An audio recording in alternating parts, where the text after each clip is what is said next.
to help yung mga natutukhang. Sabi ni Mayor, kaya tindi nyo ah. Bakit kayo concerned sa mga tukhang? Sabi ko sa kanya, because Mayor, once upon a time, kami kamukha din nila. May mga taong tumulong sa amin para kami ma-restore, ma-regain, at mabago yung aming buhay. Tungkulin din namin na tumulong sa kanila. Are you with me? Walang bayad. Sabi hindi nyo kami babayaran. Yung aming mga churches, yung aming center, gagamitin namin nyo for free para sila'y matulungan. And yun ang ginawa namin. 1 year later, 2 years later, naging matagumpay yung program. Dinamihan nila yung aming trabaho.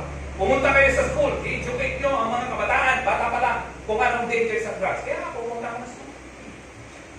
Are you with me? Dati, I was a drug addict. Dati yun. Yun po aking identity.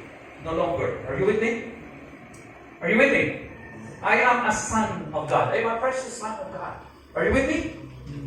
Amen. Sa kalagitnaan ng mga drugs, ako ang nagiging ilawan sa mga nagda-drugs. Malinaw?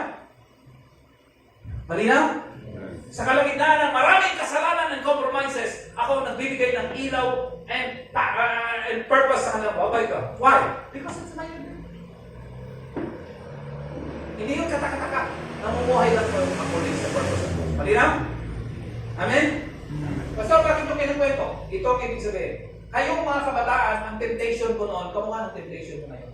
Ang temptation ng kabataan, flesh, sex, ibig sabihin. Drugs, bisyo. Are you with me? Peer pressure. Ibig sabihin po, aayain ka ng mga kaklase. Aayain ka ng mga kaibigan. Pag tinanggihan mo, parang you are out of this world. Are you with me? Are you with me?